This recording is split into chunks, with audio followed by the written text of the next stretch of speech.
Isa akong ina na nagsalita laban sa paglilitis kay Lindsay Clancy at sa paglaganap ng maramihang pagsuporta rito ng mga kababaihan.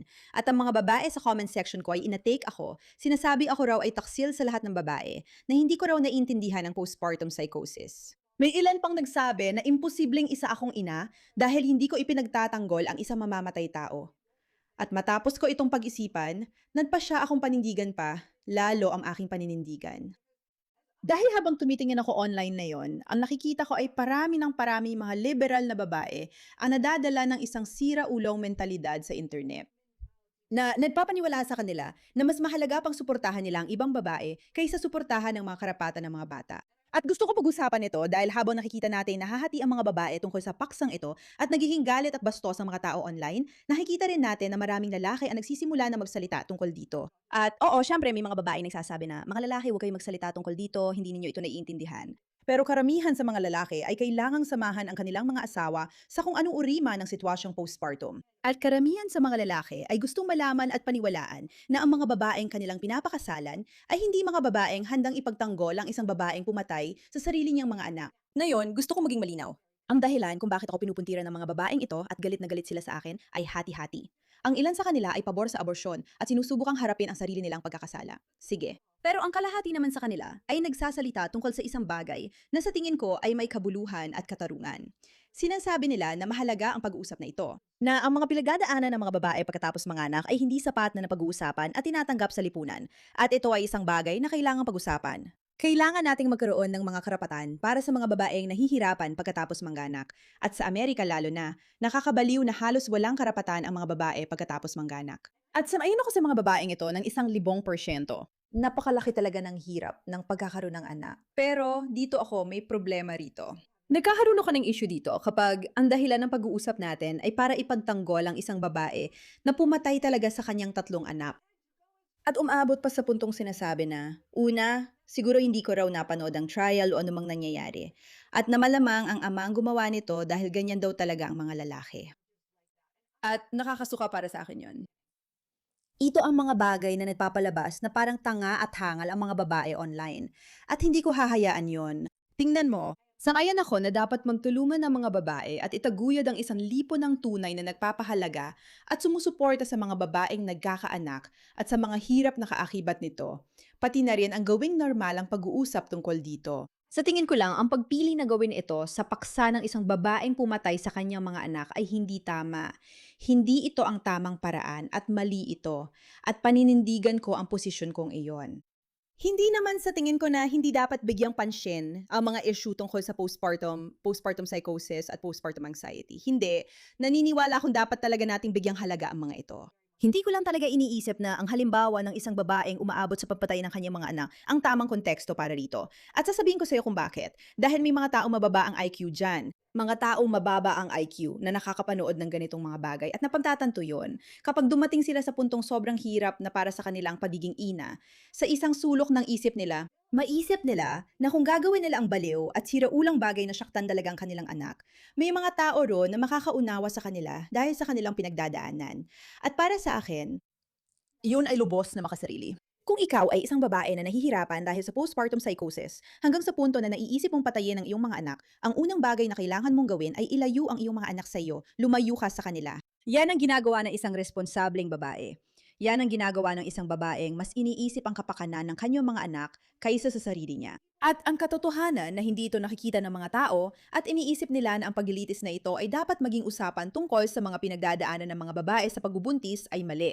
At sa pagkakaroon ng anak, mali yun. Hindi natin dapat at hindi dapat pinag-uusapan ito tungkol sa isang babae na pumatay sa kanyang 3 anak. Hindi ko na nga pinag-uusapan ang mga baliw na conspiracy theory na hindi naman daw talaga niya ginawa yon. Karamihan sa mga tao ay hindi pa nga alam na hindi ito isang paglilitis kung pinatay ba niya ang mga bata o hindi, na maraming babae online ang dinadala sa ganong usapan.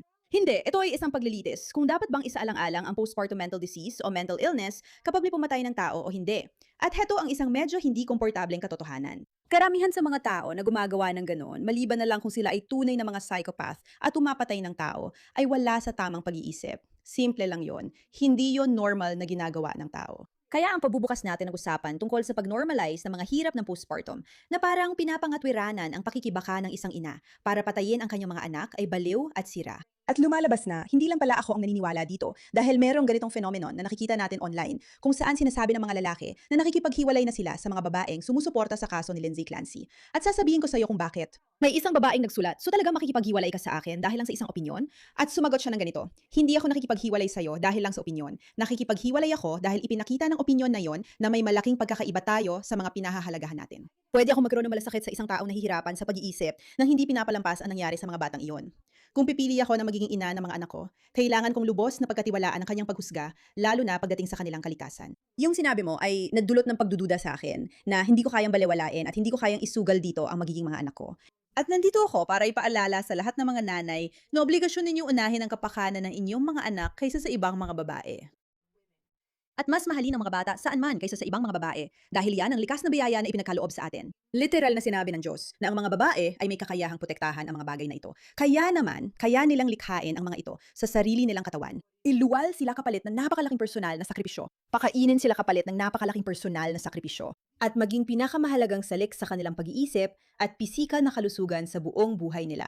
Ang pangunahing salik para lumaking matagumpay ang isang bata ay kung meron siyang masayang ina at mapagmahal na ina. At para sa akin, iyan ang responsibilidad na dapat nating mga babae na seryosohin ng lubos. At gayon taman, sa hindi malawang dahilan, ang hirap ng postpartum na maniwala ka na intindihan kung totoong totoo ito, ay tila nang inibabaw na sa puntong tingnan mo ang video na ito. Hindi ako makapaniwala na totoo ito nang mapanood ko. Pakinggan mo ito. Ang bago kong proseso ng pagpili kung gusto kong makipag-date sa isang lalaki. Ang unang tanong ko sa unang date ay, palagi kong itatanong sa kanya, sa tingin mo ba dapat makulong si Lindsay Clancy sa ginawa niya? At kung oo ang sagot ng lalaking yon, tatayo ako at aalis agad-agad. Hindi ko kayang gugulin ang natitirang buhay ko, kasamang isang taong naniniwalang may kasalanan ang babaeng yon at nararapat siyang makulong. Tingnan mo, ako mismo ay hindi kumbinsido na dapat makulong ang babaeng ito. Siguro, mas kailangan niyang mapunta sa isang psychiatric hospital habang buhay. Pero ang katotohanan yan, ang pinaniniwalaan ng mga babae ngayon, na ganyan nakalayo ang narating natin, na iniisip ng mga babae na ito ang tamang paraan para malaman kung mabuting lalaki ang isang tao o hindi, kung aalagaan ba niya ang isang babae ay mali. Ang isang lalaki ay dapat naghahanap ng babaeng kilala at pinagkakatiwalaan niya, yung may kakayahang emosyonal, disiplina at tunay na kakayahan sa loob ng sarili nila, ang tibay ng loob para maging mabuting ina at mabuting katuwang. At ang babae na iniisip na ang pinaka-importanteng batayan sa pagpili ng mapapangasawa ay kung tinatanggap ng lalaki na ang isang babaeng mamamatay tao ay katanggap-tanggap at medyo okay lang. At syempre, ayokong gawing simple ito. Karamihan sa mga babaeng ito ay hindi naman naglalakad-lakad at sinasabing ayos lang pumatay ng mga bata, hindi naman tayo tanga. Pero muli, ang pagtutumbas ng hirap ng pagiging isang ina sa baliw at siraulong antas ng aktwal na pagpatay sa sarili mong mga anak ay hindi dapat natin ginagawang normal bilang isang lipunan. Diretsahan lang, period. At ito ang problema sa phenomenon na ito, na ginawang normal ang hirap ng postpartum hanggang sa itumbas ito sa pagpatay. At mali yun. At sa tingin ko mali yun at mananatiling mali yun. At may problema ako doon. At kapag tiningnan mo ang comment section ko, narerepasuhin natin mamaya at makita kung paano ko kinausap ng mga babaeng ito dahil galit sila na hindi ko raw naiintindihan ng kahit ano. Totoong may problema ako doon. Marami tayong mga video dito ng mga tao na basta na lang lumalapit at nagtatanong kung anong opinion nila tungkol kay Lindsay Clancy. Ibig kong sabihin, ganito ito. Hindi, Walang imik. wala ka nun Hindi. dahil hindi ka isang babae. Hello, so ganito. So sinasabi ko na ikaw, bilang isang, ay sinasabi na lahat, bawat babae Bawat kasi. babae. Dahil lahat tayo ay tahimik na Hindi, nag-iis pero at umuupo dapat ako. tayo lahat ay magwala. Hindi, pero Lahat tayo sinasabi ay ko na ginagawa ito ng nagpapakita walang ng suporta. masamang mensahe sa mga babae. Hindi naman. Hindi, Hindi naman. hindi putang ina mo. Huwag mo kami sabihan kung ano ang Sige, ginagawa at hindi ko hindi ginagawa gagawin. nito. Ikaw, parang baliw siya magsalita.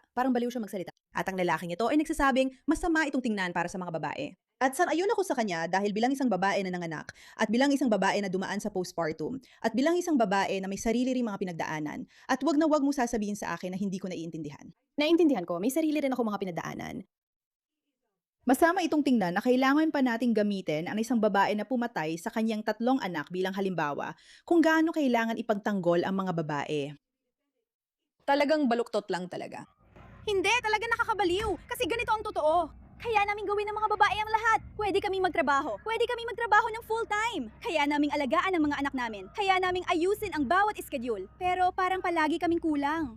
Isa kang nanay na nasa bahay lang. Bakit hindi mo subukang hanapin ang fulfillment mo sa pamamagitan ng pagkuha ng degree sa kolehiyo? Paggawa nito? Paggawa niyan? Sige, ayos Nagtratrabaho lang ka. ako. May ibang ayos lang tao ako. na ang nag-aalaga sa Okay anak lang mo. sa akin kung gusto mong ipaglaban yan, pero gamitin ang kasong ito para gawin yon. Sa tingin ko, hindi matalino. Tama siya. Sabihin mo? Sobrang Sa tingin sigurado ako hindi sa dapat sinasabi ko ipaglaban na ng parang... isang babae na pinapatay ang tatlo niyang anak bilang halimbawa ng ito ang kailangan nila. At ito ang healthcare na kailangan nila. Hindi. Ang sinasabi ko ay, oo, tama Hindi ko ka. sinasabing mali Kaya yun. nga, yun Baka ang nga sinasabi kailangan ko. nila. Muli, karamihan sa atin ay sangayon na dapat may mga pababago at reforma at pagkilos para suportahan ang mga kababaihan at tunay na bigyang halaga sila, pati na ang pagluwal ng mga babae ng mga anak sa mundong ito dahil iyon ang pinakakamanghamanghang bagay sa buong mundo. At wala akong kahit anong problema doon. Pero ang pagpili ng isang babae na pumatay ng sarili niyang mga anak bilang halimbawa para doon, mali talaga yon. Na yon, maaring gusto mong tularan si Candace Owens at gamitin ang anggulong Big Pharma, okay? Kung saan sinasabi niya ngayon na sinusuportahan niya si Lindsay Clancy dahil naniniwala siyang masama ang malalaking kumpanya ng gamot. Gusto kong idagdag ito. Naniniwala rin ako na masama ang malalaking kumpanya ng gamot at naniniwala rin ako na maraming issue tungkol sa SSRIs maliban na lang sa katotohanan para sa ilang tao na din kapaki-pakinabang talaga ito. Marami akong opinyon tungkol dyan. Pero sa huli, kung pupunta ka sa puntong sasabihin mo sa isang tao na pwede mong isisi ang lahat, kakulangan ng karapatan ng kababaihan, kakulangan ng suporta, ang kanilang kalusugan sa pag-iisip, ang mga gamot na iniinom nila, para isisi ang lahat sa katotohanan pinatay nila ang sarili nilang mga anak, hindi yon ang tamang paraan. Ginawa kong malinaw ang aking opinyon tungkol dito noong siya ay inaresto noong lumabas ito sa balita. Si Lindsay Clancy ay malinaw na walang sala. Maraming mga doktor ang dapat makulong dahil sa mga gamot na ipinainom nila sa kanya. Madalas akong magsalita laban sa Big Pharma. Palagi silang nakakalusot sa pampatay. At sa kasong ito, nakalusot sila sa pagpatay sa 3 anak niya at winasak pa ang kanyang buhay. Para sa akin, si Lindsay Clancy ay walang sala. Sige, malinaw na ito na ang pangalawang beses na may nagsasabing walang sala ang isang tao. Alam natin na napakataas ng porsyento at posibilidad na ang taong yon ay may sala. Pero hindi ako tututol sa sinabi niya na ang Big Pharma ay sobrang irresponsable sa napakaraming pagkamatay. At sa tingin ko, magandang pag-usapan natin yan ngayon. Pag-usapan natin ang problema ng Big Pharma. Hindi yung si Lindsay Clancy ay inosente. Pinatay niya ang kanyang mga anak. Yun lang, hindi siya inosente. Pero malaki ang naging bahagi ng Big Pharma doon. Gusto ko sanang gamitin si Lindsay Clancy para pabagsakin ang industriya ng parmasyutiko na sumisira sa buhay ng napakaraming tao. Wala na akong ibang gugustuhin pa, kundi yon. Tingnan mo, kailangan na ngayong gugulin ng babaeng ito ang kanyang buhay sa kulungan dahil sa isang sistema ng paggagamot na naniniwalang ayos lang na hindi talagang harapin ang mga problema at basta-basta na lang magbigay ng labis na gamot para lang kumita mula sa insurance at kung ano-ano pa. Ayos. Magandang dahilan yan para ipaglaban ng mga tao. Labanan ng Big Pharma at gamitin siya bilang halimbawa. Sa kasamaang palad, hindi yun ginagawa ng mga kababaihan. Ginagamit nila ito bilang patunay ng mga pinagdadaanan ng mga ina pagkatapos manganak. At iyon ay kabaliwan at mali. Mali, simple lang. Hindi pa ako tumutol sa iyo noon pero sa totoo lang, hindi mo alam ang lahat ng impormasyon. Wala sa mga babaeng ito ang sumasang-ayon sa ginawa ni Lindsay. Nagsasalita sila tungkol sa kakulangan ng suporta na natatanggap ng mga ina sa bansang ito. Hindi kinikilala ang postpartum psychosis bilang isang opisyal na sakit pero marami kababaihan ang nakakaranas nito. Ang babaeng ito ay desperadong humingi ng tulong at hindi niya nakuha ang suporta na kailangan niya. Isang kakilakilabot na trahedyang nangyari dahil dito. Pinabayaan siya ng kanyang medical team, ng sistema ng kalusugan at madinang lipunan na pinipilit ang mga ina na bumalik agad sa trabaho. Ako mismo ay nakaranas ng postpartum psychosis sandali matapos kong manganak sa aking pangalawang anak at talaga namang nakakatakot ito. Mapalad ako dahil banayad lang ang aking naranasan at nakatanggap ako ng tulong habang nasa ospital pa ako. Pakiusap, isaalang-alang ninyo na mas komplikado ang sitwasyong ito kaysa sa nakikita ninyo sa unang tingin. Totoong mas komplikado ito. Wala akong problema doon. Nanindigan pa rin ako sa aking posisyon na hindi tama na ginagamit ng mga kababaihan ang halimbawang ito bilang patunay na kailangan natin ng tulong at mas dapat tayong igalang dahil sa ating mga pinagdadaanan. Sa tingin ko, mali ito. Matagal na akong taghanga pero hindi mo nauunawaan ang buong punto. Siguro panoorin mo ang paglilitis at sundan mo ang buong kaso para maintindihan mo kung bakit ipinagtatanggol siya ng mga kababaihan. Mangyari manatili ka sa mga paksang lubos mong nauunawaan. Dapat managot ang lahat ng matatanda, lahat sila. At saka, wala bang nakakapansin na ang dami-daming kababaihan ang dumadaan sa ganitong sitwasyon? Hindi ba dapat red flag na yon? At wala na rin tayong sapat na suporta para sa mga nanay tulad ng dati. May mga anak ka ba? Kung wala kang anak at hindi mo naranasan ang postpartum depression ng mag-isa, mas mabuting huwag kang makialam dito dahil wala kang batayan. May mga anak ako. Sige, napakabastos ng post na ito. Sinundan mo ba talaga ang kaso tungkol sa postpartum psychosis? Totoong nangyayari yon. At sa totoo lang, hindi pa ako nadismaya ng ganito sa'yo. Sabihin mo na lang na hindi mo naranasan ang mga problema sa postpartum nang walang suporta mula sa iba. Nang hindi mo diretsong sinasabi na hindi mo talaga ito naranasan. Ang bastos at sama ng ugali mo para sabihin ito. Nakita mo na ba talaga ang kaso? Nakakatakot talaga ang pagpatay sa 3 bata, pero kailangan ng mga babae na makatanggap ng tamang pag-aalaga. Nag-aalala ako sa maaaring maging epekto ng pagpapalaganap ng kwento na ang paghihirap ng isang ina ay delikado at kasalanan ng iba kapag pumatay sila. Sinulat ito ng taong ito, okay? May isang like lang ito kumpara sa babaeng sumulat nito na may 37 likes. Okay? Itong isa ay may 89 likes. Ang daming tao ang sumusuporta, ang daming sumusuporta sa mga babaeng nagsasabi nito. Ina-unfollow ka nila, ang pangit ng paghawak mo dito, at malinaw na hindi mo pa napanood ito. Hindi mo man lang napanood kahit isang oras ng ilang linggong paglilitis, na hanggang ngayon ay nagpapatuloy pa. Bastos. Ang psychosis ay lubos at ganap na pagkawala ng koneksyon sa realidad. Wala namang may gusto nito o may pagpipilian tungkol dito. Narinig mo na ba ang mga journal entry niya? At babapi, at babapi, at babapi. Paalam. Projection lang yan. Blah, blah, blah, blah. Pasensya na, pero kailangan ko sumang-ayon sa ibang mga komento dito. Sunod-sunod na komento ng mga babae na nagsasabing, problematic ka sa pagsasabi nito. Hindi mo naiintindihan ang postpartum psychosis. At muli, salamat sa Diyos at hindi ko naranasan ang psychosis. Salamat sa Diyos at hindi ko sinubukang patayin ang mga anak ko. Pero hindi ko iniisip na dapat nating gawing normal yon bilang pamantayan ng pinagdadaanan ng mga babae. Dahil hindi yon normal at hindi yon karaniwan. Hindi talaga. At ang hirap ng pagiging isang ina, ng pagkakaroon ng mga anak ay talagang napakalaki. Pero talagang hindi ko iniisip na ito ang isyong dapat ipaglaban ng mga babae hanggang dulo. Pasensya na, salamat sa inyong pagbibigay pansin sa usaping ito.